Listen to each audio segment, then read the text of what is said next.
and welcome back to our program. I'm Jim Brown, your regular host of Town Meeting. We welcome our viewers from throughout the state as we try to bring you each week a variety of guests in the civic affairs, political life, and academic life of our state. And we have a very special guest with us today that came down with me from Baton Rouge, the former distinguished Lieutenant Governor of the state of Louisiana, the Honorable Bill Dodd. Bill, welcome to our program. Good to be here. You are very active now in a variety of pursuits and probably have as good an overview of the state of Louisiana as anybody I've talked to. I want to tell our viewers that you're coming up to Tulane with me this evening to help teach my class, and you're teaching a history class right now, aren't you? I'm teaching a class in government, Louisiana politics.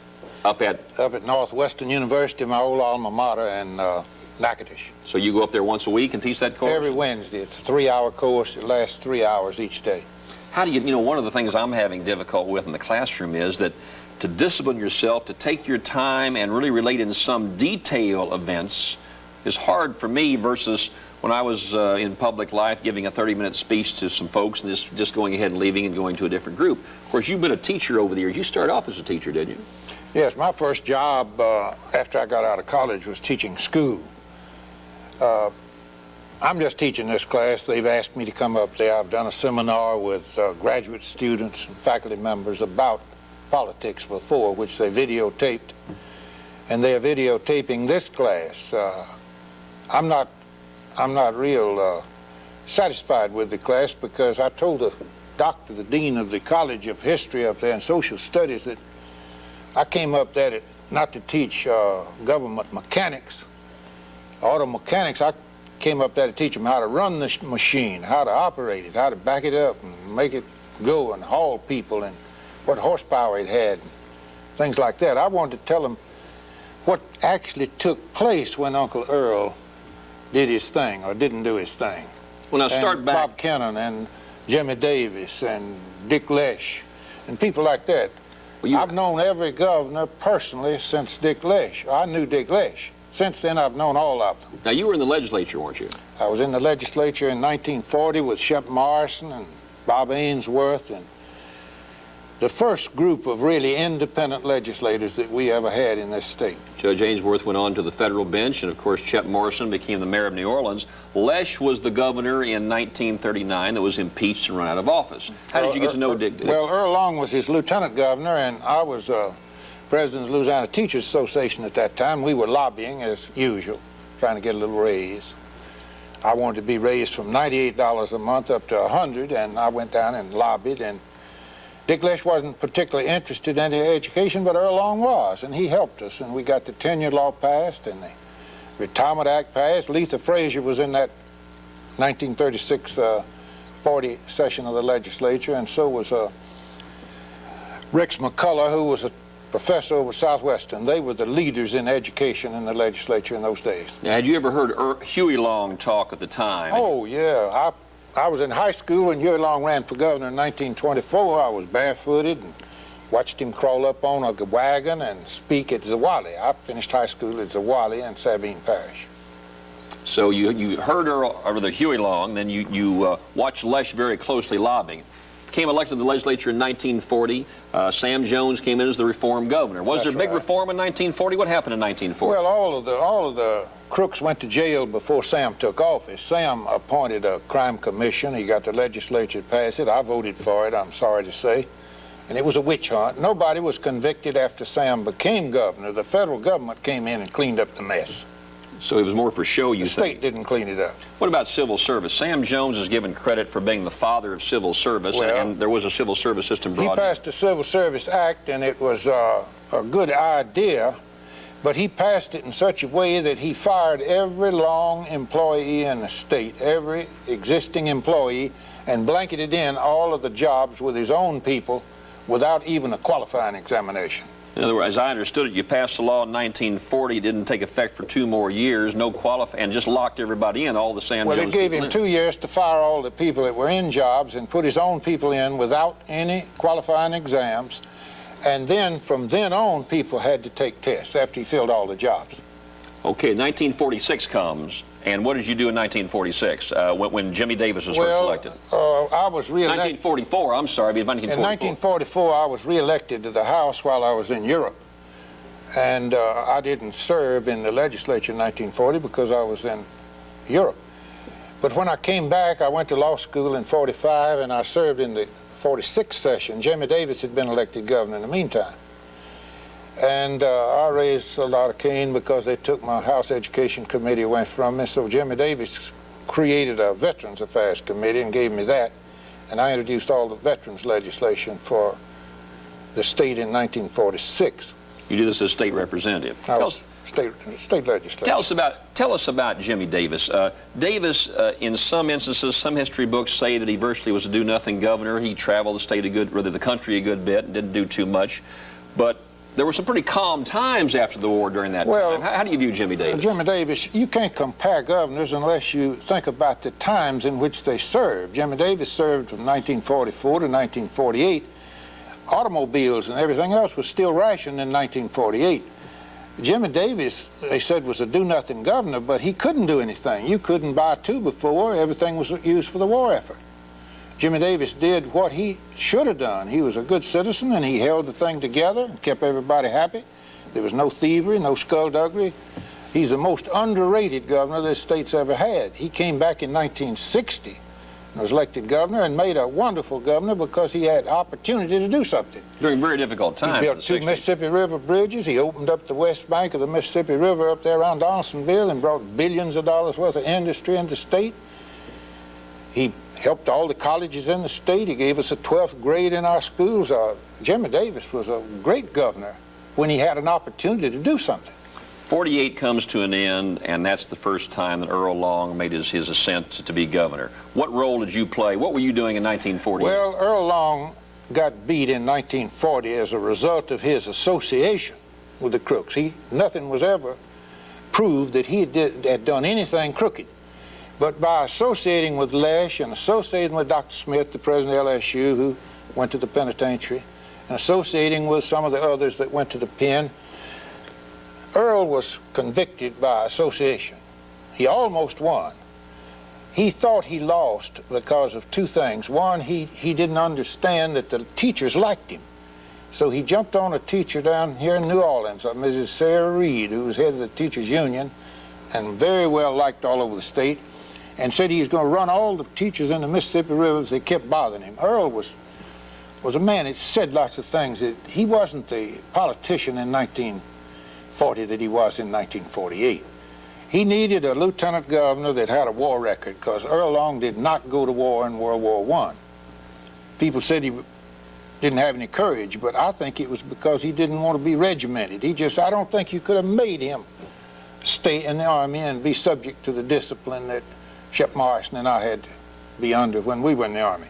So he needed a lieutenant governor, and I had a good war record. Plus, I've been president of the Teachers Association. I had introduced a lot of legislation in my legislative career, and was at that time probably the best known political educator in the state.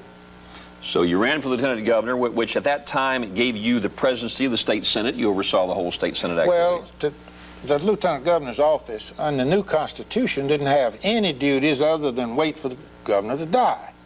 And none of them accommodated the lieutenant governor. So the lieutenant governor's office under the new Constitution was kind of like my office when I was state auditor. I asked the legislature to abolish it, and they said, why? I said, well, I don't have any duties. The only duties I had as state auditor, I got the name changed to state comptroller because I was getting credit for all the bad audits that the state real auditor was putting out. I said, the only job I have as state auditor is to sign checks, and I got a machine to do that. And the legislature did away with the office, I'm thankful to say. Okay, so you're saying that under the present Constitution, the lieutenant governor has no specific Well, duties. he was given, Lieutenant Governor Hardy was given these new duties. He's over this tourism and the arts and things like that because he had nothing else to do. And he's a very fine young man and well qualified to do a lot of things. I was chairman of the pardon board. I was civil defense director. I was president of the Senate. I had a lot of office. I represented Louisiana on the Tidelands in Washington after they took it away from us. I had a lot of duties as lieutenant governor. But under the 1974 Constitution, the lieutenant governor had absolutely no duties, and he had 16 people to help him do nothing. That's right. So that's a marked change. 1952 comes up. You've served 4 years as lieutenant governor. The governor cannot succeed himself. Did you look towards the governor's mansion?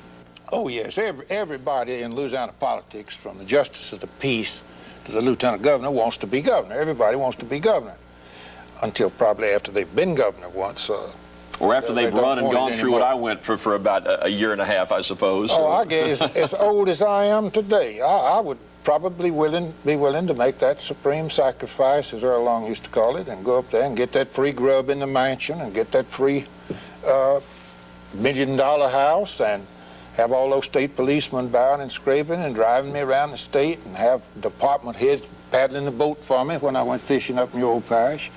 It's a terrible sacrifice to be governor of this state and have to put up with all those freebies. Right. Well, you ran for governor. Tell us about the 1952 campaign.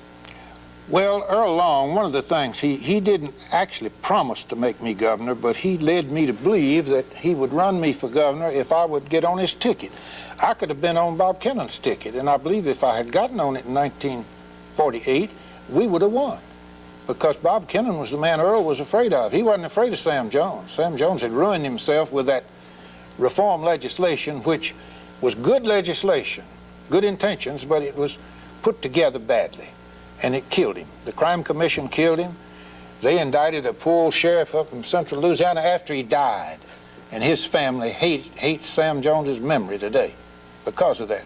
It wasn't Sam doing it. He hired every dissident person in this state joined up with Sam Jones' campaign in 1940. So in 1948, you could have gone on with the Kennan ticket as lieutenant governor. Or with Jimmy Morrison. Jimmy Morrison really was the man everybody was afraid of in 1952. This is Congressman Morrison. Yes. Well, Earl Long, and let me tell you this, we had Camille Gravel, who's been advisor to a number of governors on this show this last week, and he indicated that you were the favorite, that you probably should have been governor, but Earl ended up being a little afraid of you. Earl didn't want any of his lieutenants to be governor, and he didn't want to be the second dog in the Long faction when the other faction was in. He wanted to be the biggest man on the Long side, whether he was in the office or running for the office. And his whole strategy of government was based on the fact that he'd be governor 4 years and he'd be running for governor the other 4 years with a nincompoop in there in the meantime. So he picked his opponents, and he tried to pick people he knew would not succeed. Well, tell us about Shep Morrison now. Shep Morrison in New Orleans, for example, very popular mayor. Yet I've heard you say before that Earl Long wanted Shep Morrison to be the leading candidate each time he ran. In 1948, Earl Long had promised to take a tax off of the people in New Orleans because Shep Morrison had promised to do that in his race for the mayor's office. Right. And when Earl was elected, Morrison saw that he couldn't be without that tax. So Earl Russell Long and I tried to get Earl to go ahead and let Morrison keep his sales tax because the city of New Orleans needed it. But Earl seemed that he wanted to build Morrison up. So he took the tax off, and he made a big man out of Shep overnight. Shep was a very, very astute politician himself. I would say of all the people that ran against Earl Long, and the time I knew Earl, Shep was probably the smartest one of the bunch and probably would have made the best governor of any of them had he been elected. I like Shep Morrison, even though we were not on the same side politically. Well, in the 52 campaign, you ran for governor, and you were defeated at that time by Judge Kennan. Yes, and I supported Kennan in the second primary. Then what was the next race you ran for? Well, I ran for the State Board of Education before my feet got cool from running for governor. I was elected, and then I became president of the State Board of Education, and I got back with Earl in 1956. Well, that was my question. Yeah, I got back with Earl in 1956. I wanted to run for Attorney General, but Earl said I wouldn't have Dodd for Attorney General. You know, that's the only man that can put the governor in jail. And I'll let him run something else, but I didn't want I'm not going to have him Attorney General. And then I decided I'd run for that job as auditor because you had a fellow running for auditor that was auditor under Kennan, and he was just like Sam Jones. He wanted to put everybody in jail and whether they were guilty or not. If they were against him in politics, he thought they were crooks. What did you find? How did you say at Earl Long's death in his later years? Had you kind of patched things up, and were you on the Long team? Oh, we never did fall out personally. We just fell out politically. I didn't understand what his strategy was at that time. I didn't realize that he wouldn't have, if it had been some other lieutenant governor, he wouldn't have supported him. Just a question of the spot you were in. But he told me later, says, "You're the only fellow that can help me." And when I ran with him, Camille helped get us back together. In Camille Rebell, you're talking, right? Yeah. And I ran for auditor, and he and I both won in the first primary. Let's take a break right now. We're talking to former Lieutenant Governor Bill Dodd, reminiscing about his distinguished career in political life. I'm Jim Brown, your regular host of Town Meeting. We'll return with Lieutenant Governor Dodd right after this message. This little girl doesn't understand why her daddy's out of work, but she knows all too well what it means. Going to bed without dinner again. Last year, unemployment in our area was nearly double the national average. But try explaining a slow economy to a child as being forced to fast. But thanks to United Way funded agencies, there's help and hope for families ravaged by unemployment. The United Way. It's not just their future, it's ours. You might have something in your house that your child will think is just another toy. Every day, a child is killed with a handgun found in a home. Thousands more are wounded every year. I'm Chief Charles Gruber of the Shreveport Police Department. A loaded handgun in a home is just an invitation to tragedy. If you must have a handgun, keep it unloaded and locked up. And contact your local police department for a free copy of this handgun safety brochure. When you sack a quarterback, you love to hear the cheers. Thanks to my wife, I can hear them now. Life with Mike's hearing problem became so frustrating, I insisted he get a hearing checkup. Hearing aids corrected my problem. Others can be helped medically or surgically. For hearing help information, call toll-free 800-EAR-WELL. Or check your telephone directory for a hearing help professional near you. You should hear what you're missing. And welcome back to our program. I'm Jim Brown, your regular host of Town Meeting, Louisiana Style. We're on this station each week at this time and a variety of other times throughout the week. We hope you'll check your cable listing and be a regular viewer of Town Meeting as we try to bring you an overview as to what's happening in the state of Louisiana today. Our special guest today, the former Lieutenant Governor, Superintendent of Education, and a variety of other offices in the state, the Honorable William Dodd. And Bill, I was thinking about this. You served in political life. You were in public office probably as long as anybody who's ever been in public office. How long a span were you an elected official in Louisiana? Over how big a span? I held some kind of elective office from 1940 until 1972. Yes, 32 years, huh? It's a long. And I practiced law all that time, too. Not all that time. Part of the time I was in the Army, but I practiced law from 47 on. We've got an elected, whether you were the elected superintendent of education. Now, Yes. that period was when? From 1964 until 1972. We've abolished the elected the position. Is that good or bad? Would you prefer to have the position elected, or what do you think? I was always for the appointive superintendent and introduced the bill when I was in the legislature, but since that time I've decided that every policy-making official ought to be elected. A man gets to thinking that he is almost as big as the Lord when he's appointed to a job as powerful as the superintendent of education. Well, we have that coming up in the legislature, I think, this session, where there's a move on to elect the insurance commissioner and possibly several other positions. So each year that's quite a fight as to whether we elect or appoint. But you right now say you ought to elect versus the feelings you had some time back. And certainly you shouldn't go out of the state to get a man that makes policy in the state and has to deal with the legislature and the governor and the people of the state.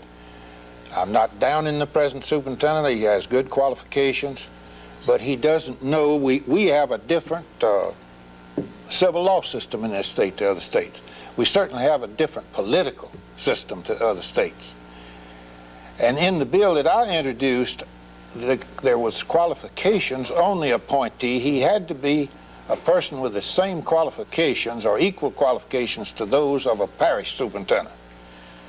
Today, there are no qualifications for the superintendent either. There was none when I was elected. An 18-year-old illiterate could have been elected superintendent. That was bad. It's bad now to let a board go out to New Mexico or Texas or Massachusetts and bring a man in here that knows nothing about our politics to head up our big departments, no matter whether it's state police or education or higher education or what.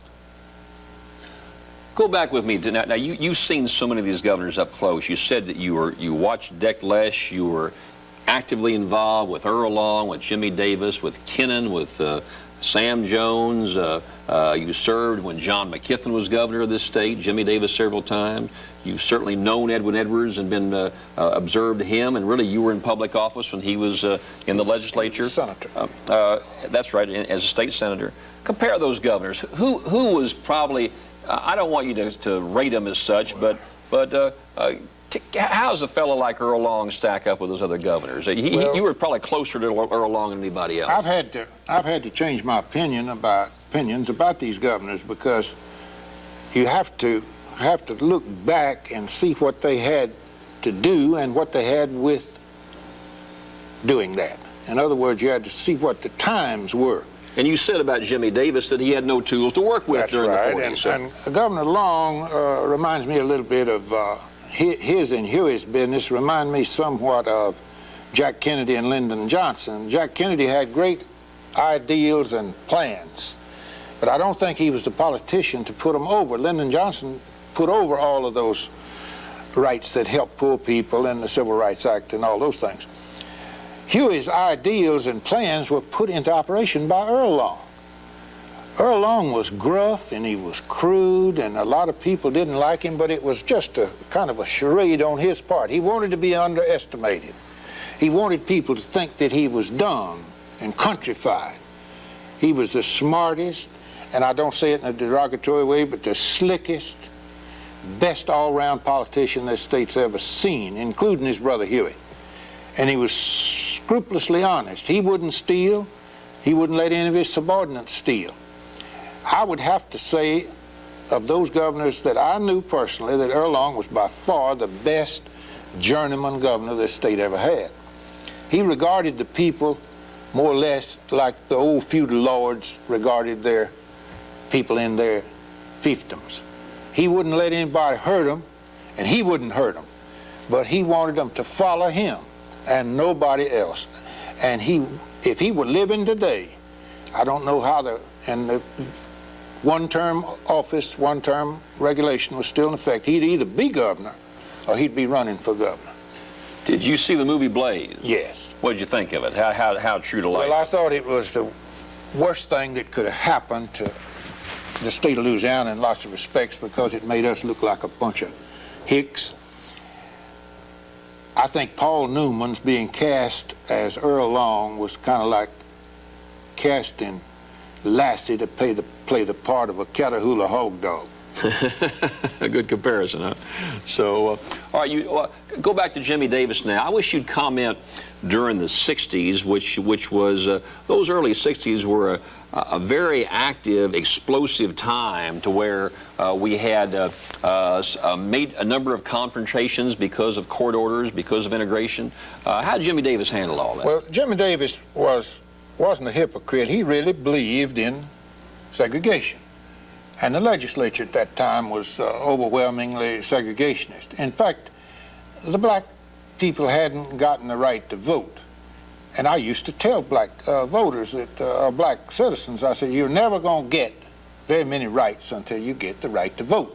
If you live in a democracy, people pay attention to those people who can vote and will vote. And Jimmy Davis passed a lot of laws which were struck down. They were popular at the time, and they were struck down. I was superintendent of education during the actual integration crisis, and a lot of people didn't like what I did. I said we had to obey the law. I think it hurt me politically. I think that's what kept Shep Morrison from being governor, is the fact that he wanted the people to obey the law, and he didn't want riots, and he didn't want people hurt, and he didn't want little children out of school like they were in Little Rock and like they were in other states. Earl Long was very much in sympathy with black people. He very much in sympathy with all poor people, and there are a lot of poor white people that were in the same shape as the black people. So what he did to help poor whites helped poor blacks. And he was popular with them, even though he didn't espouse civil rights causes. He was smart enough to let his deeds speak for him. He didn't talk much about integration and segregation. He just went out and gave the pension to the blacks. We passed a minimum wage law that brought the black teachers up to the white teachers' level. That was during Earl Long's administration, way before integration got popular. You know, backing up what you're saying, I've told my class this when I teach my history course at Tulane, but I believe in 1944, we had a little less than 1 million registered white voters in Louisiana, about 890,000, I believe. We had 1,500 black registered voters in Louisiana in 1944. So your point's well taken that black citizens back then were not an effective political force because they weren't voting. There was no pressures as such. This was in 1944. Well, Jimmy Davis was quiet. He did a lot of good things for the state. He did a lot of good things for both blacks and whites, but politically speaking, I think that his actions in 1960 on passing all of those segregation laws, which were struck down the day after they were promulgated, hurt him when he ran back for governor in 1972. You remember he got beat. The only time Jimmy Davis ever got beat in his life was in 1972 when he ran for governor, and I think that hurt him because in the meantime, we had registered in the state of Louisiana, or they had registered several 100,000 black votes, and he didn't get any of those.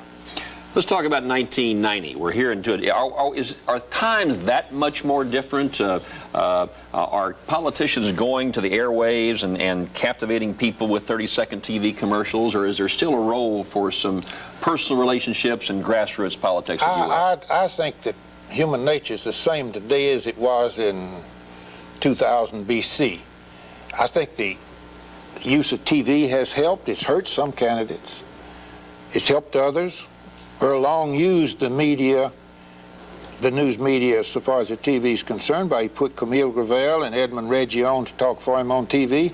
And Earl was a marvelous TV performer if he didn't know he was on TV. Quite a few of the spots that Earl used were made by a TV cameraman without Earl's knowing it. Earl couldn't talk on the radio. We used to go over to the old St. Charles Hotel, and Earl would start a speech. He couldn't read a speech. He'd start reading it, and when he threw it down and started talking, I'd be in another room over there, and they'd just cut his mic off, and he'd talk into a dead mic for 15 or 20 minutes, and I'd read his speech. And he never did know the difference. Didn't know the difference on the thing. That's when we brought Mrs. Parker into the campaign for the first time. Her name then was Marilyn Dickerson. She was one of my speech students at Oakdale High School. Who went on to become our state treasurer, and very, very dominant over the years. Oh, very wonderful speaker.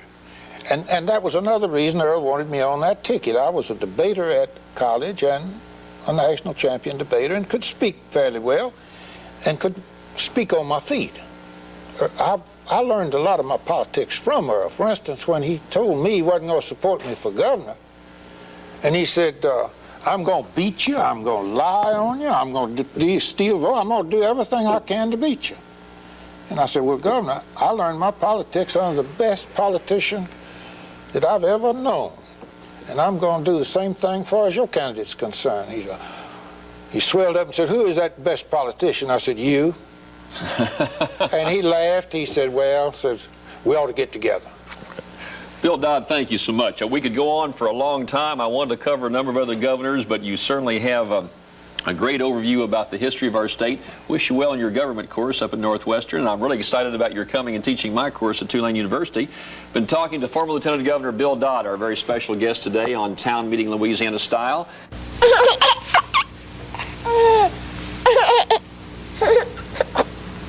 Every year, thousands of babies die from choking, suffocating, or other breathing emergencies. Just imagine how many of them could be saved if only they came with instructions. Please learn American Red Cross Infant and Child CPR. American Red Cross, we help you help others. Opening the door to a better life. The YMCA's Operation Mainstream program does this every time another adult in Greater New Orleans learns to read. Volunteers from our community are trained to be tutors so that they can teach adults how to read. Thousands of people have learned to read since the YMCA's Operation Mainstream first began. But hundreds more are still waiting for tutors. If you'd like to help, please call Operation Mainstream today and share the gift of reading.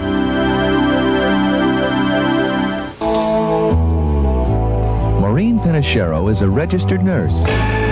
She is also a volunteer reserve police officer. We don't do this for a living. We do this because this is what we want to do. I like working with people. I like getting out and meeting the different people. There just aren't enough police officers out there. It's something important. It's helping out the community. If you're interested in becoming a New Orleans Volunteer Reserve Police Officer, call 826-7514. Bill Dodd, our interesting interview. I hope you enjoyed Bill Dodd talking about lots of history in Louisiana, quite a character. And back with us right now, a guest we've had before on several occasions, Jim Brady, who is the executive director, the chairman, Mr. Chairman of the Democratic Party in Louisiana. Jim, it's good to see you again. Glad you came back. Good to be back, Jim. We had Bill Dodd on earlier talking about history. And, I might say one of the most colorful guests we've ever had in this show is your law partner, Camille Gravel, who certainly is one of the grand, don't want to say old men of the Democratic Party, but he has had an illustrious career and is, you might comment on this, Jim, if you will, but I'm just amazed throughout the country that when they write the history of national influence from Louisiana, that there will be a place for the Huey Longs, there will be a place for some of the great U.S. senators like Senator Russell Long, but right there in that number is going to be Camille Gravel. Is that a fair statement? Well, I think it is, and he's really an institution in this state. In fact, several years ago, one of the publications in Baton Rouge named him the Legislator of the Year, although he was a member of neither house. Wasn't even in the legislature, he was so effective. So they, well, a confidant and advisor to a number of governors and very instrumental in national Democratic politics, good relationships with a number of former presidents, and certainly one of the major figures in our state, and I know you're very proud to practice with him. Certainly am, and he is, he's a tremendous character. He's done a lot for this state that people probably don't know about that's been a very, very positive influence in many, many ways over a number of years. Democratic Party with the election coming up. We're coming up to 1991 with we're in 1991 with the fall election just really around the corner. Are you optimistic about 1991? Do we have some bright shining stars that you see on the agenda or is this going to be a knockdown drag out, do you think? Well, I'll tell you, I'm very optimistic about our slate from top to bottom, from the governor on down to ward marshals, the whole gambit. I think we're going to have outstanding candidates for governor, for lieutenant governor, secretary of state, insurance commissioner, plus we're going to defend the seats that we have statewide. We're going to go after open seats in the legislature and defend our seats and go after some Republicans. And we're very optimistic, and I think we're going to field some very good candidates at all levels. Now, in the recent election, there's been was there any surprises for you? We've had some special elections where you've had some Democratic victories. I guess Senator Cox over in Lake Charles was a big surprise. He wasn't supposed to win and pulled a big upset over there. Is that a sign to you that it's a good year for Democrats? We think so. That was a very, very good effort. It was a good coordinated effort. We were very proud of the team that we were able to put together, and we had an excellent candidate, and we're happy the way that turned out. We've overall felt that we had a good year in the special elections. We had a few disappointments along the way, but we think that we learned from those, and hopefully the lessons that we did learn will benefit us as we go into this fall's election. Now, in the past, there really hasn't been a Democratic coalition where there was organization and there was communication. Is there a staff that is coordinating a lot more going on around the state, or what are you trying to do as chairman of the party now to give a bigger overview statewide to offer help to Democrats? Well, I think we brought the Democratic Party in this state technologically, should say, into the modern era. We just didn't have to put forth a great effort because everyone elected was a Democrat. But we're now a genuine two-party state, and we welcome that. But we're going to have in place the technology, the complete modernization of our party to where we can compete with anyone on any level, and we can do it probably more expeditiously and at less expense than maybe some of our counterparts. How about on the national level? There is a perception, I say on the national level, perception that Senator John Breaux, with him coming up for re-election in 1991, that a number of folks that are active in the Breaux camp and some of his key personnel are plugging into the party as far as almost running a dress rehearsal in 1991. Is that a fair statement? That's a fair statement, and we're very, very proud of the contributions that Senator Breaux has made to our party structure. He came on board with us in his race in 1986, and we I think, helped him a great deal, and he saw the benefit of a good party organization and has been a tremendous supporter of our efforts, and we think that we'll be geared up sufficiently in 92 to support his reelection effort in a tremendous way. You might count on that. Now, you talked about how the Democratic coalition geared up in 1986, because that was, here Congressman Moore had this tremendous momentum. He led very handily in the first primary, and he didn't really sell himself as a Republican in the first primary, but the lines became much more specifically drawn in the runoff situation, whereas obviously your choices were Democrat or Republican. I think the president came in about 3 times in support of Henson Moore. Why, with a very popular president in the Moore campaign, was Breaux able to come from so far behind to be so successful with his Democratic coalition? Well, I think we had a tremendous candidate in Senator Breaux, number one, and he worked very, very hard. He never spared, the extra effort whenever he was needed. And then I think that the party mechanism, we were able to to have the phone banks, we were able to have the media message, we were able to have the direct mail that it took, and we were able to put together the grassroots organization throughout this state to get our message out, and then consequently identify our voters and get them to the poll and on election day. And that's what it took. And I think most of the credit certainly goes to Senator Breaux, but he had a good group behind him. How about the negativism in politics? I read somewhere where Governor Romer has hired some out-of-state consultant to come in who has a reputation as going for the jugular, and I've seen several recent columns written about the fact that this may be some dirty politics going on in this election. How do you perceive that approach taken? The Republicans nationally have a reputation of going for the jugular with some of their national campaigns. Is that a concern, or how do you respond when you get into the negativism, which you actually saw in the Henson Moore race with John Breaux when John Breaux won in 1986? Well, I'm disappointed that the Republicans apparently have elected to do that in this fall's election. They have hired a man that comes out of the negative campaign school to direct their efforts here in Louisiana, and I'm sorry that they've chosen that road. I think that they will find that we're not going to let them, fail to direct their campaign towards the issues and to go on to non-issues as they're prone to do. What the Republicans have been doing for a number of years, not only in this state but in other states as well, is to take someone and run away from the real issues. Just put up a red herring or a smoke screen that has a few buzzwords and has a few ideas that distort the truth and distort their record.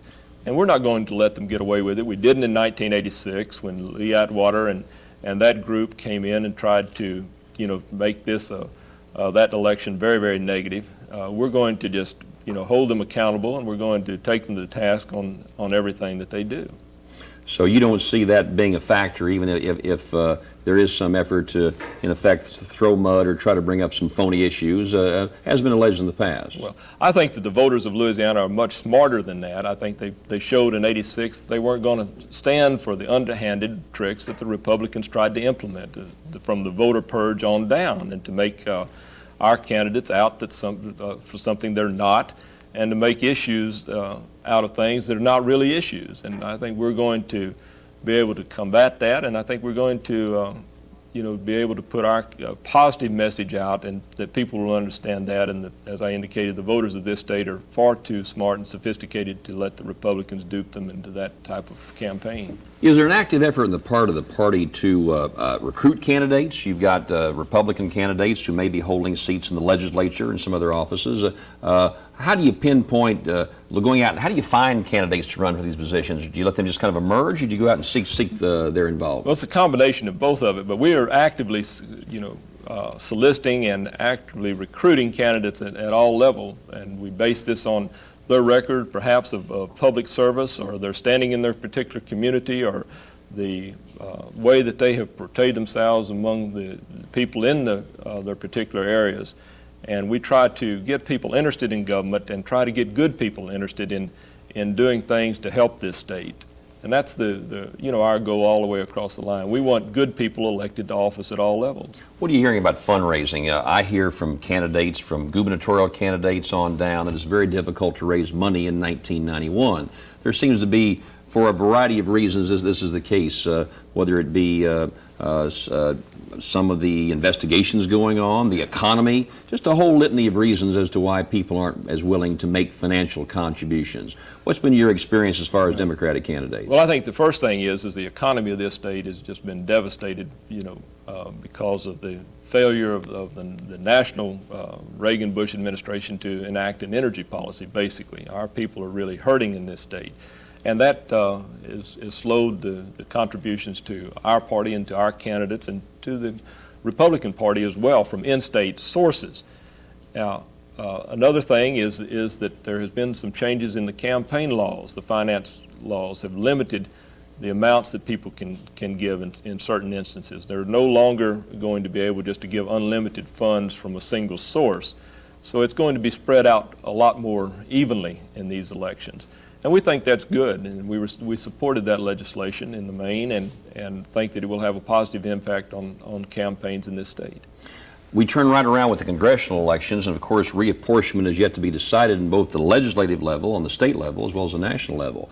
But as far as the congressional delegation, now you mentioned Senator Breaux coming up next year, but you've got 4 Democratic congressmen, all who will be looking to run, and it's going to be interesting because by us losing a congressman, you're going to have a majority of either Democrats or Republicans in our legislative delegation. Right now it's split 50-50. Will that be a priority for the Democrats next year? It certainly will. 92, of course, the priority will be Senator Breaux's reelection, our congressional districts, and then we'll have some state elections as well, and then, of course, the presidential race topping the ticket all along the line. But we're looking to pick up a couple of seats, and we think that there are some Republican congressional districts, that is the way that they will be redrawn, that will give us an excellent chance to regain seats that we really shouldn't have lost. We've lost some congressional seats, in my estimation, because of some flukes and some quirks that came about. And we think that we can correct that and have good, viable candidates that can be elected in these districts. Now, you mentioned the president in 1992. I guess 6 months ago it seemed to be a foregone conclusion that President Bush would be easily reelected, and there seems to be a little hesitancy now with the Sununu scandals of the travel and perhaps some of the problems over in the Middle East that haven't really gone away quite as easily as we thought. What's your projection now? Do you think that things will stay about the same, or do you think we'll end up with a viable, hot presidential race in 1992? Well, I think we're going to have a very, viable presidential race in 92. At this point in time, in 1980, for instance, when President Reagan was elected, Jimmy Carter still led all the polls. So 18 months is a lifetime in politics, and we're looking forward to fielding excellent candidates in our primaries, and we think we'll have a nominee that can go on to victory in November of 92. Who are some of the rising stars you see? Now, Senator Gore was in town not too long ago. In fact, he's been down to Louisiana a number of occasions. Do you think there's a viable chance he may look at 1992? I think he's looking seriously at his prospects. He ran very well in this state, 4 years ago. Governor Clinton from Arkansas, I think, would be an excellent candidate, a viable candidate that could do well here in Louisiana. Senator Benson from our neighboring state of Texas, if he decides to take a look at it, he ran very well across the country as the vice presidential candidate, 4 years ago. And there will be others that will emerge. But I think that any one of those three could certainly, have an impact on the race here in this state. There's been a growth in the Republican Party, but in terms of the numbers of candidates, how do you balance the two? Are there many more? There seems to be a lot more Democrats still elected. You'd given a figure I'd heard a few weeks ago. I think the fact that 90-some-odd% of Democrats win when they run. Give us that figure. Well, it's about 94% of all the races that on the state level that are entered, we win, and we're going to constantly try to keep it that way. We think we do some excellent things on a state level, and we just got to make sure that we have grassroots organization and the technology to continue that, to be more than competitive in these races. We're about at a time, but are you grinning over all the controversy in the Republican Party where the Treen faction's going one direction, the others? There seems to be a lot of controversy there, doesn't it? Just, we got 10 seconds, but tell me, are you enjoying all this? I'm enjoying it to the extent that I'm glad it's them and not us, and I think we've got our act together, and they're kind of disintegrating. Jim Brady, the state chairman of the Democratic Party, thanks for being on our show today. Thank you. We're about out of time.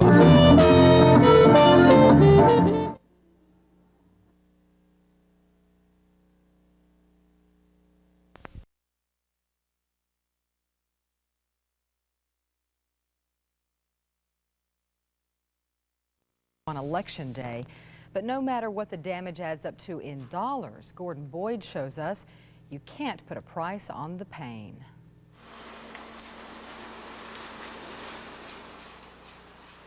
Well, you have mixed feelings. You want to be sure everything is intact, but yet when you walk inside, it just hits you all over again, how bad it is. You ask, why here? The meteorologists and physics majors can tell you all about pressure systems and irresistible force. But when folks in Arcadia ask, why me, you choke trying to answer. Well, it represents 11 years, right at 11 years of coming home and hanging wallpaper after work and doing a lot of staining and varnishing floors and a lot of labor of love into it. And I don't know if I can put it back together or not. 12 days after the tornado, all Milton and Fay Odom can do is fix up the yard. Home now is a motel, while their insurance company tries to decide whether to fix their house or total it out.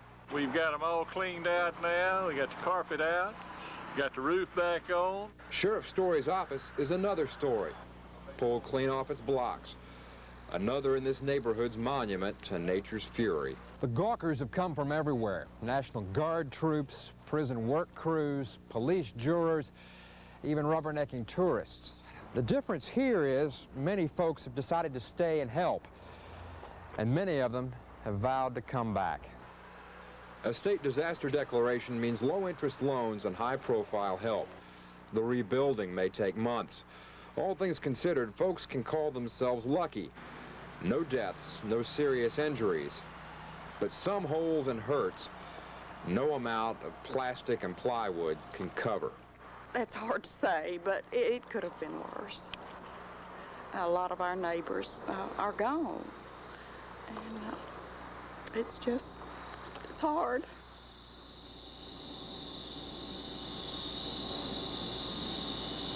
In Arcadia, Gordon Boyd, KSLA News 12. On a much lighter note tonight, for the first time in the past few weeks, Louisiana's lottery jackpot went untouched. No one came up with the winning combination in last night's drawing. That means this week's $2 million will be added to next week's winnings. Speaking of millions, one Houghton woman knows that feeling very well this weekend. She was one of the 5 finalists in the Super Draw contest in Monroe yesterday. And for Margaret Dodson, it was quite a day. So how do you act when you find out you just won $1 million? Just like this. Margaret came out on top in the Super Draw finals, and today she talked about her newfound millionaire status. I just fell to my knees and cried. I didn't know what else to do. I couldn't stand up. I couldn't believe it. I really couldn't. I couldn't believe that I would ever have $1 million or even know anybody that did. Being a millionaire hasn't hit home yet. Today, Margaret took time out of washing clothes to do that interview. And her only plans right now are to buy a van for her craft store. Meanwhile, in Texas yesterday, lottery tickets were selling at a rate of 4,000 a minute. This was the first ever 6-pick drawing in the Lone Star State, so it drew lots of attention from both Texans and Louisianians. And despite the big sales at the lotto counter yesterday, no one was able to predict these winning numbers. That means the lotto grand prize winnings roll over to next week, which makes the Lotto Texas jackpot worth at least $3.5 million. Speaking of winnings, after today's winners crossed the finish lines at Louisiana Downs, the lights on the track went out. This was the last day of live racing for folks who like to play the ponies out at the Downs. Aside from providing big-time entertainment for lots of folks around here, the racetrack also provides many jobs and gives the economy a much-needed shot in the arm. Usually when the last race is run, this area suffers a financial hit as track goers move on. But this year they say things will be different because the doors at the Downs will still be open even though the horses are gone. Well, the last day is always a sad day in that you actually see the horses leaving, and so we're saddened by that. But of course, we're also encouraged by the fact that off-track betting and video poker continues. We're closed now on Mondays and Tuesdays, but Wednesday through Sundays we're open starting this upcoming Wednesday, and we're looking for good things. I think the last 2-3 weeks have been exceptionally strong in terms of video poker, so we're looking for that to continue. And again, after the folks at the track take a couple of days off, Louisiana Downs will be open 5 days a week from Wednesday until Sunday. Meanwhile, the next 5 days will bring a traffic headache to residents in the Ellerby Road area of Shreveport. Ellerby Road will be closed at the Union Pacific Crossing just north of the Interloop for 5 days beginning tomorrow morning at 7 a.m. The section should reopen Friday afternoon. Crews will be trying to repair the rail crossing there. President-elect Bill Clinton hosted his first meeting with Democratic congressional leaders today. Clinton hopes to push through a host of changes in his first days in office, and he needs the support of Congress to do it. This marks the first time Democrats will have control over both the White House and Congress in 12 years. Meanwhile, President Bush is back at the White House after a 5-day Florida vacation. Bush's aides say the vacation lifted his spirits after losing the election. Barbara Bush flew to Houston today to go house hunting. The Bushes have lived in the White House and the vice presidential mansion for the past 12 years. President Bush leaves office January 20th. Back here at home, history was made in Louisiana this week. The first African-American cultural museum was established. As Sharon Frame tells us, it's in honor of a great American literary author with deep roots in the Bayou State. Renowned American author and poet Honor Bontom was headed to his native home of Alexandria, Louisiana, to research his roots just before he died. Today, his roots and literary works are on display in his childhood home on 3rd Street. It's been restored and dedicated as the first African-American cultural museum in the state of Louisiana. I'm amazed. I'm amazed at not just the vision of it, but the accomplishment of it. And I think it's a wonderful idea. My father would be just overwhelmed. It would be the high point of his life. It's a high point for the family, as I hope it is for Alexandria. Bontom's family, including his widow, attended the momentous grand opening. So did state officials from New Orleans and Baton Rouge, and of course the citizens of Alexandria, who basked in the history-making moment. It gives me a great sense of pride. I think it's extremely important that we have an African-American museum like this, especially since it's the boyhood home of a great American, a great literary figure in our country. But this moment of glory almost never materialized had it not been for this woman, Gwendolyn Elmore, the driving force behind the community project. It took 4.5 years of hard work, setbacks, and persistence. Persistence paid off. The community children, Elmore says, will be the great beneficiaries. This museum will not only serve as a flame of history, but it will serve as a beacon to young people to become much more aware of their generation and the potential that they have.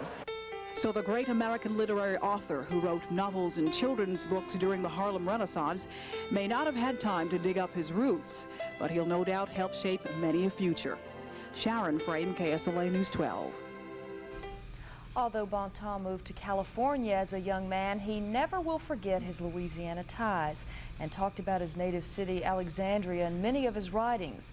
Museum organizers are now working on getting this historical landmark on the National Registrar of Historical Sites. Well, a lot of people will need help this holiday season. Don't forget, the KSLA Project Pride Food Drive kicks off tomorrow. Diesel Driving Academy trailers will accept donations at 4 locations. Here at Channel 12, at Sam's on Juella, at the Walmart on Pines Road and the Kroger on Benton Road. The hours are 8 to 5 each day, and all the food goes to the Salvation Army to feed hungry people this winter. Good cause. Help out with that. Good It could get cold later, but it's nice right now. Yeah, it looks like another nice day tomorrow, too. Oops, there's the camera. Another nice day tomorrow, too. It looks like a little rain maybe in midweek, but for now, smooth sailing. In fact, tonight, we can expect mostly fair conditions. A few clouds here and there. We have some clouds moving up from the south that I'll show you a little later in the weather segment, but later for tonight, fair and chilly, a low 42 degrees. As of daybreak, partly sunny and cool. You'll have a few clouds out there. Temperatures 38 to 43 Arklatex wide, and tomorrow mostly sunny and comfortable. A high of about 70 degrees. Clouds really start moving in earnest on Tuesday, with the chance of rain coming in Tuesday night into Wednesday. But I'll be back with all the details in just a minute. Okay, thanks, Robert. Also, when we come back, a party turned tragic in a bizarre balcony accident today. We'll have the story. And more than football fans showed up at a Kansas City game. We'll tell you why. Stay with us. KSLA News 12 is sponsored in part by Roundtree, new and used. Our tremendous volume means tremendous savings every day. What is the true luxury of owning an Infiniti G20? A luxurious interior? Superior handling? Or when you run out of gas in the middle of nowhere, Infiniti will go to extraordinary lengths to help you. The G20 Total Ownership Experience from Infiniti. Now at Roundtree in Shreveport.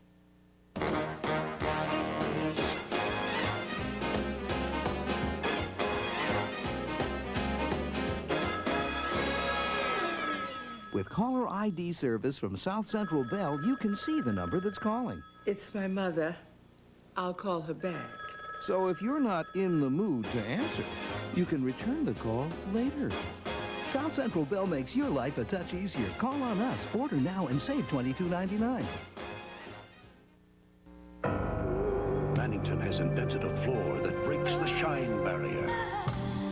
Through all kinds of torture, Mannington Gold shines brighter and longer than even Armstrong's best floors. Discover the lasting beauty of Mannington Gold, a shining example of what a floor should be. Save hundreds of dollars on all Mannington Gold floors during our 25% off sale. From our family to yours, happy holidays from Ivy's.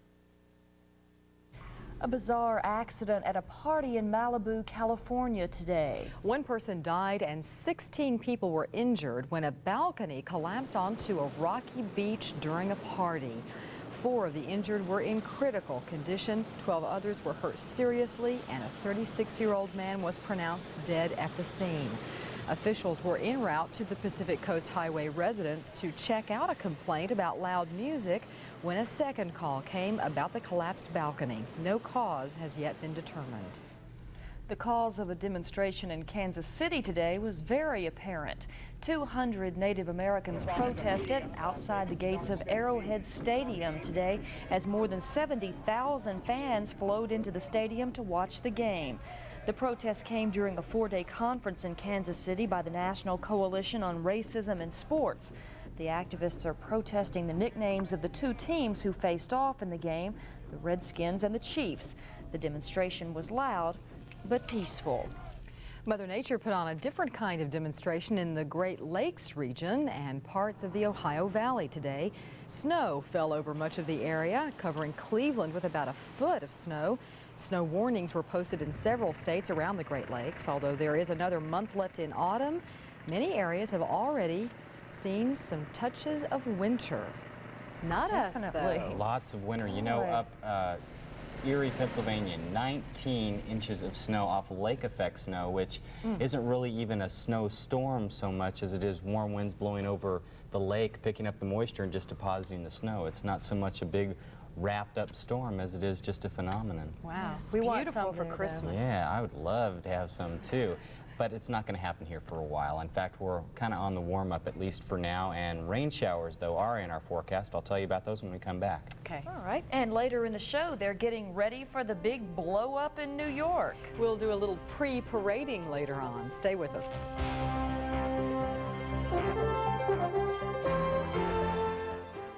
Not one, not two, not three, but over 15 brand new F-150 XL Sport trucks are on the ground and ready to roll right here at J.C. Johnson Ford Lincoln Mercury in Minden.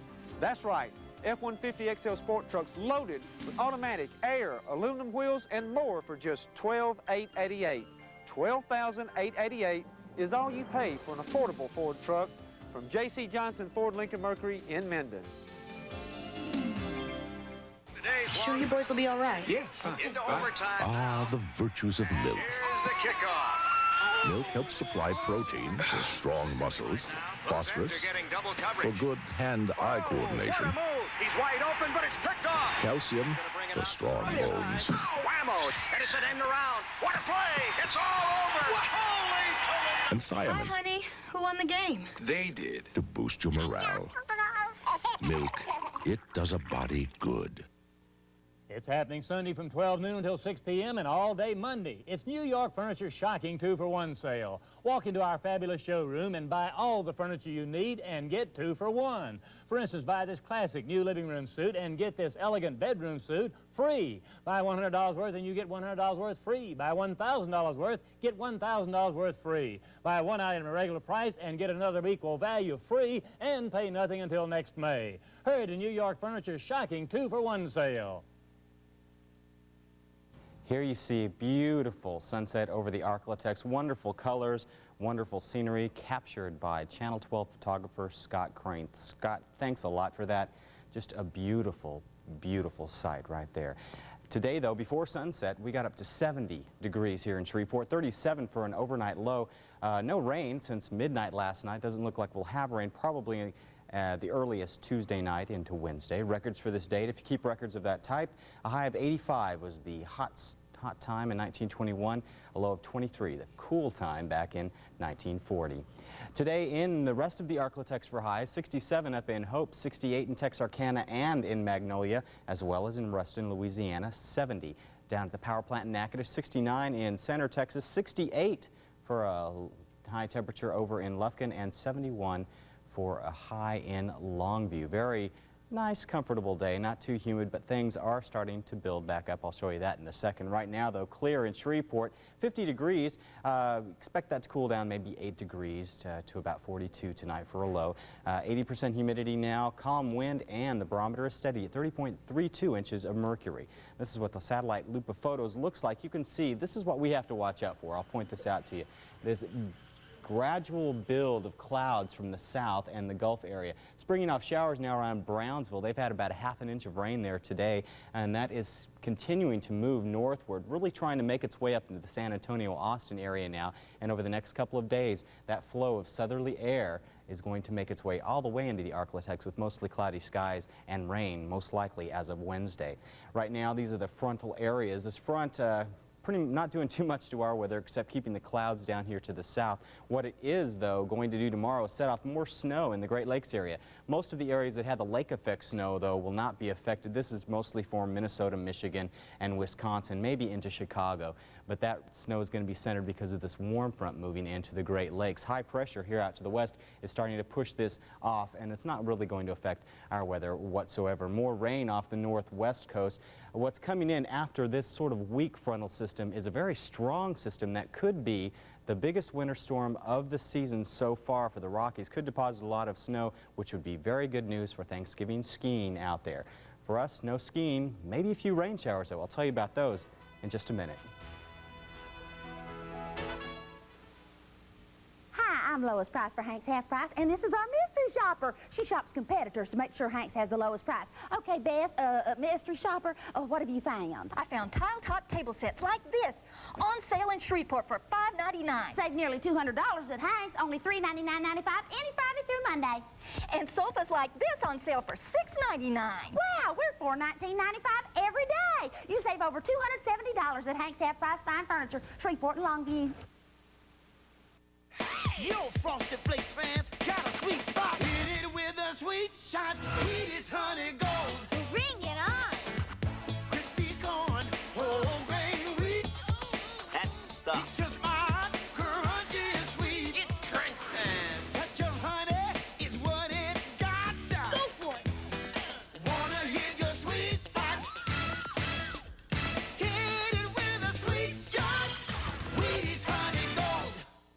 SR is the price challenger. Our best-selling Panasonic high-tech 4-head cable-ready VCR with super VHS playback and easy on-screen display programming is only $249. The lowest price, the largest selection every day, guaranteed. SR is the price challenger. Our best-selling Pioneer 120-watt per channel remote rack stereo system with digital tuning, dual cassette, and 12-inch three-way Pioneer speakers is only $497. The lowest price, the largest selection every day, guaranteed. If you like today, you'll like tomorrow. High temperature-wise anyway, we'll be around 70 degrees again tomorrow. Maybe a few more clouds here and there, but overall a pretty nice day. Cooler, of course, as you go northward. Pretty warm out west for this time of year, but that'll change soon, as will our weather. But for tomorrow, things look about, well, mostly sunny for the most part for the Arklatex. Most of the weather action going on up here in the Great Lakes area. A little rain off the west coast of the United States. Things pretty calm, though, nationwide, and especially right here in the Arklatex. Here's a 3-day forecast for you, beginning with tomorrow. Mostly sunny skies, 42 for a low, 70 degrees for a high.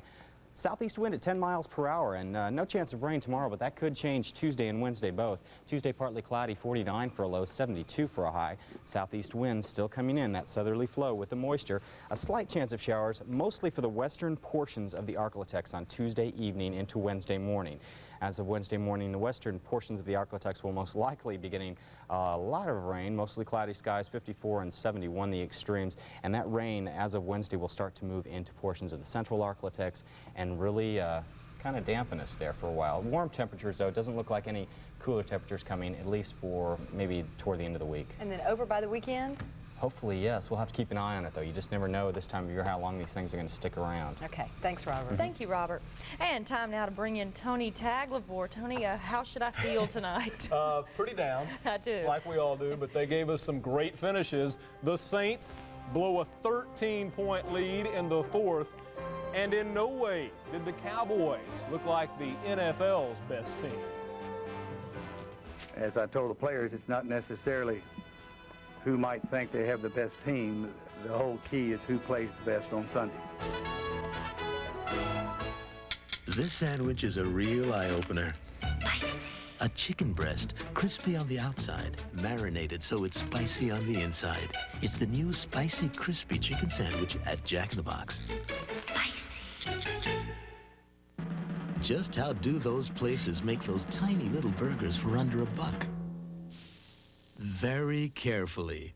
But for 99 cents, Jack in the Box has the country fried steak sandwich. Nothing small about it, but the price. Your wedding gown can be your daughter's and even your granddaughter's wedding gown. Properly cleaned, preserved, and stored, a wedding gown can last indefinitely, protected from stains, spills, and yellowing. Bring your wedding gown or antique fabrics to Porter's Cleaners. When your daughter stops playing bride and becomes one, you can pass along something old that looks like new. Porter's Cleaners, the specialist in wedding gown preservation. You like those kicks, huh? Yeah, they're good. There's just one problem. What do you mean there's no candy in them? I know, but there is a problem. No, it's just good stuff. Kix is a good cereal with a corn crunch that kids like. And Kix is low in sugar. That's what mine's like. See? I told you there's a problem. No problem for me. Kix, kid tested, mother approved.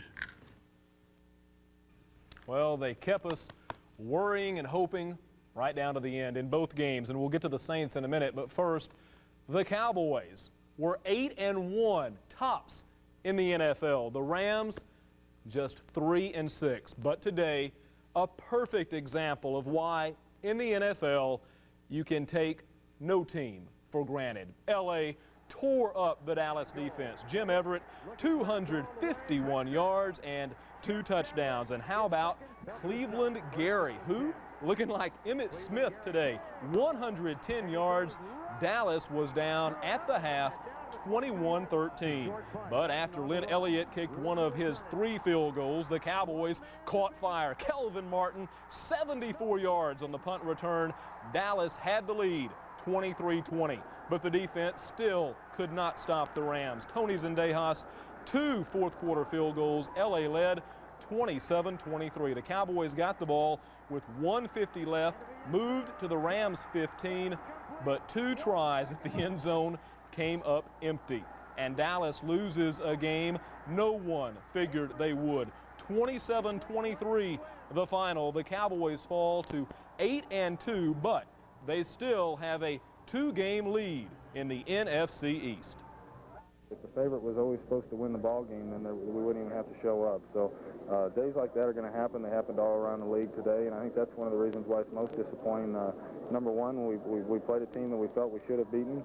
Number two, with so many teams within our division got beat today, it was a great opportunity for us to take advantage of it and move up within the division, and we didn't do that. They deserved to win. They played better than we did today. They schemed us better, and it's a good lesson for us that whenever we walk on the field, no matter if they're 3-6 or 9-1, we got to go out there with the mentality that we got to play a lot better.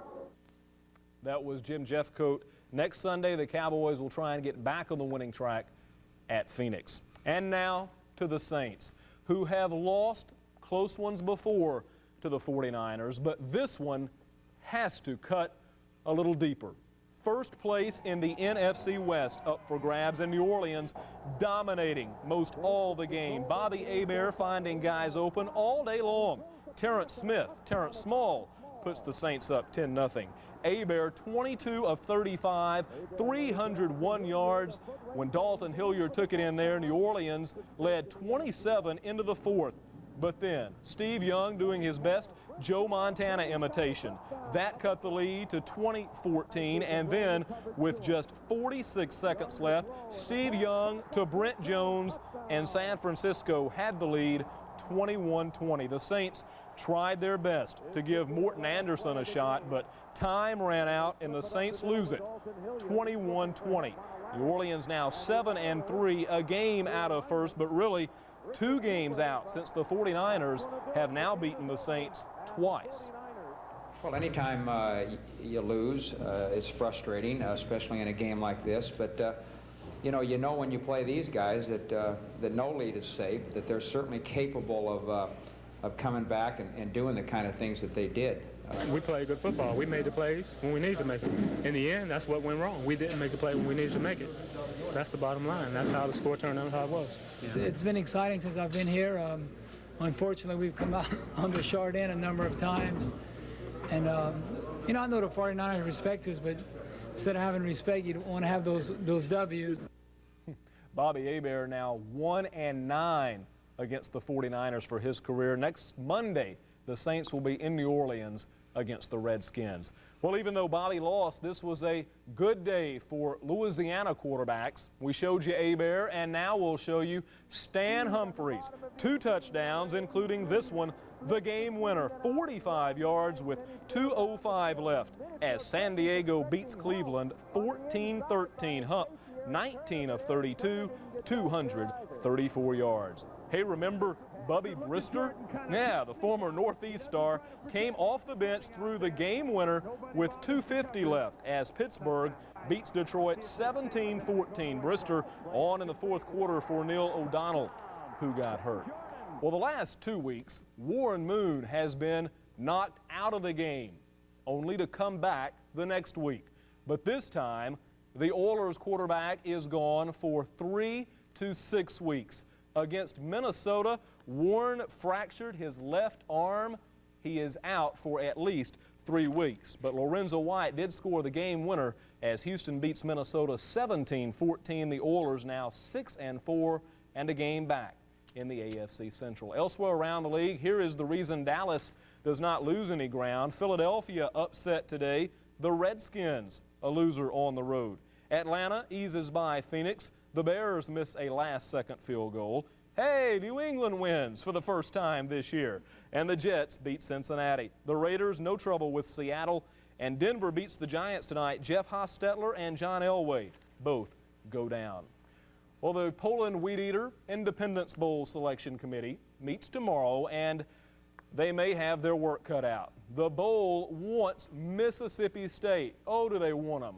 But the chances of that tonight, slim and none, and Slim's on his way out the door. It's looking more and more like State will go to either the Peach Bowl or the Hall of Fame Bowl. If so, that would leave our bowl looking at teams like Wake Forest, Southern Miss, UCLA, Oregon, and Rice. Wake Forest is 7-3, ranked 25th this week. Southern Miss done for the year at 7-4. UCLA 5-5, Oregon 5-5, Rice 5-4. When we come back, the King has left the Speedway. On the Fan Appreciation Tour is leading this first parade lap. Just find the key. Now! Oh, hi. This week you could win $4,000 in cash from KSLA. Here's all you have to do. Just watch the Oprah Winfrey Show weekdays at 4. Count the golden keys that appear on the screen during the show like this. Then stay tuned for KSLA News 12 at 5. We'll reveal a special phone number to call for your chance to win. Yes! Hi, how you doing? Good to see you. Hi, ma'am. How you doing? Good to see you there, Beth. Well, hello there. How you doing? How you doing, bud? How you doing? How you doing? If you treat people nice, they're going to treat you nice. Come on in, ladies. Hi.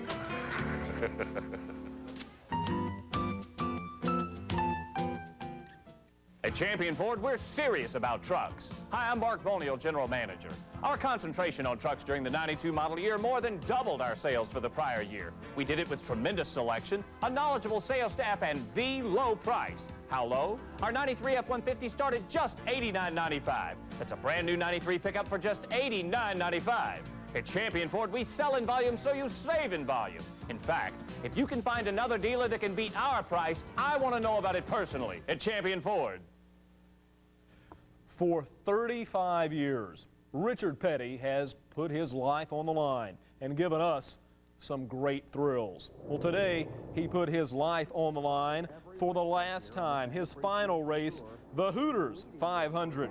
But King Richard wasn't around long. He got caught up in this wreck on lap 95. Watch Petty burst into flames, but Richard was okay. And on the last lap, Petty took his car number 43 minus the hood for a curtain call, taking the checkered flag for the last time. An amazing career, 200 wins, a record that may never be broken.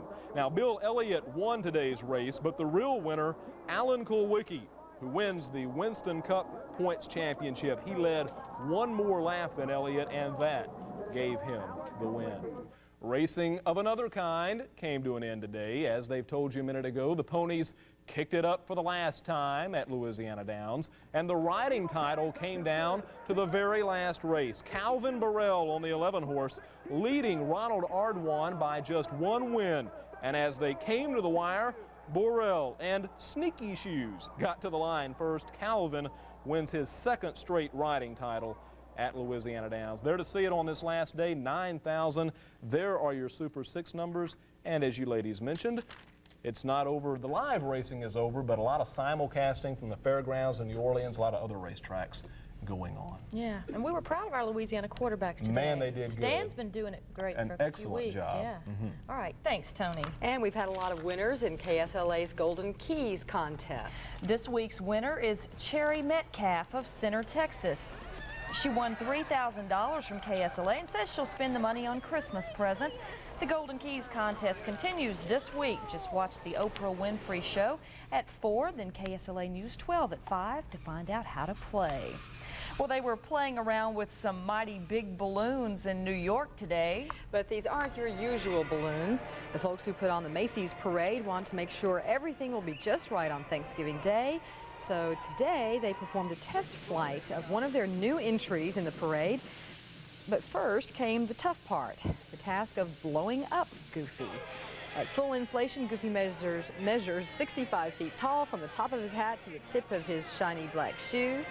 Goofy, Betty Boop, Kermit the Frog, and Humpty Dumpty all make their parade debut on Thanksgiving Day. I can't wait. Lots of little faces. We'll be watching for them. Well, thanks for joining us tonight. Give us a last word on weather. A last word on weather, nice tomorrow, rain moving in midweek. Okay. And how about sports? We're going to find out what the Independence Bowl is going to do. All right. And folks, we thank you so much for being with us this week, and we'll see you around next time. Have a good one. Good night. Good night.